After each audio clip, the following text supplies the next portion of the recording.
Hi guys, welcome to Hoops Junction. LeBron James might be exiting Cleveland faster than we think. The Cleveland Cavaliers did not re-sign David Griffin as their general manager, and I believe that could very well be the straw that breaks the camel's back. LeBron James came out on Twitter. He said, "I appreciated you if nobody else did. We got a championship in Cleveland," because LeBron James knew one thing about David Griffin.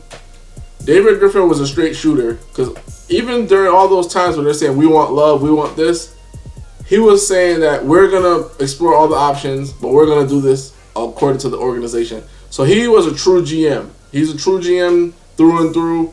He's not going to fold under pressure. Even though basically he gave LeBron what he wanted, it was the way that he went about it. You got to look at what he did. He got an Executive of the Year award. He got Kevin Love. He got the team to go to 3 straight NBA Finals. Before the whole getting rid of Dellavedova, got Dellavedova as a backup point guard. Like all the moves that he, re-signed Tristan Thompson, got Tristan Thompson. The moves that he made were great. He got J.R. Smith and Iman Shumpert. J.R. Smith was a big factor in the Cleveland Cavaliers winning the championship. And then, he went out and got Bogut. He got Darren Williams. So for the past 3 years in the Eastern Conference, the Cleveland Cavaliers have been head and shoulders the best team in the East.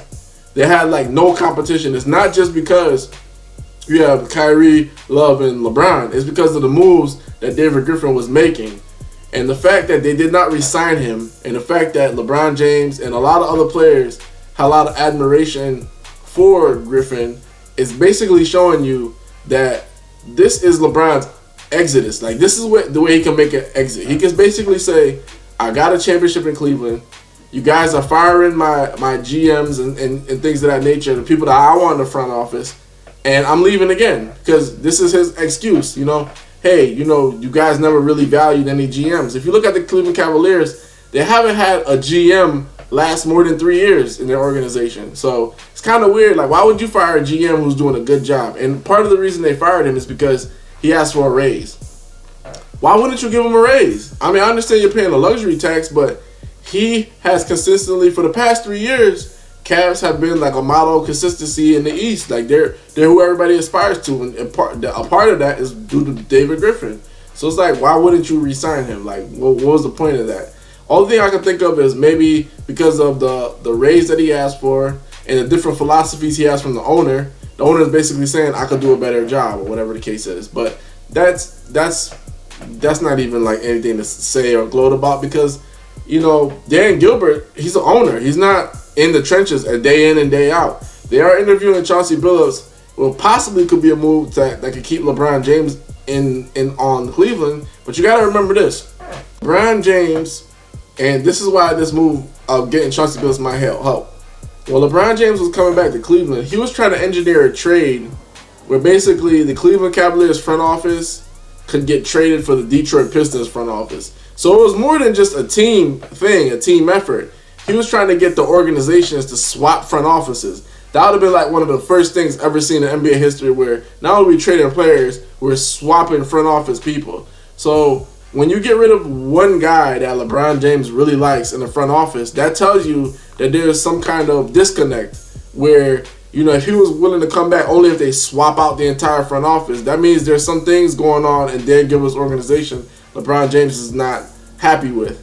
And that being said, he can bounce. Because if you trade Kevin Love and for Paul George, but you don't bring any more pieces, then you're in trouble. And maybe David Griffin had a plan for that, but we'll never know, because Dan Gilbert doesn't respect the man enough to give him a raise. And it's weird. If somebody does a good job, you're a billionaire, you don't want to give him a raise. Maybe $100,000, $50,000. Maybe you do a pay for performance or something like that. You can't just fire this guy like that. I think this might be the exit that LeBron needs. If they don't get Paul George and they don't give him what he wants, especially David Griffin, if Dan Gilbert comes in or brings another guy that does a bad job, if Billups does a bad job, LeBron is definitely leaving. He's leaving. He's not a predictable guy. He's very unpredictable, and his loyalty lies with himself. You can't blame the guy, because at the end of the day, Cleveland didn't treat him right the first go around. Second go around, I think they redeemed themselves. They got him what he want, but if they were welcoming this big mistake and cause a rift between LeBron and the organization, I mean, they're just asking for him to go. This is Vlad from Hoops Junction with Hoops Meets Hoopla. Peace.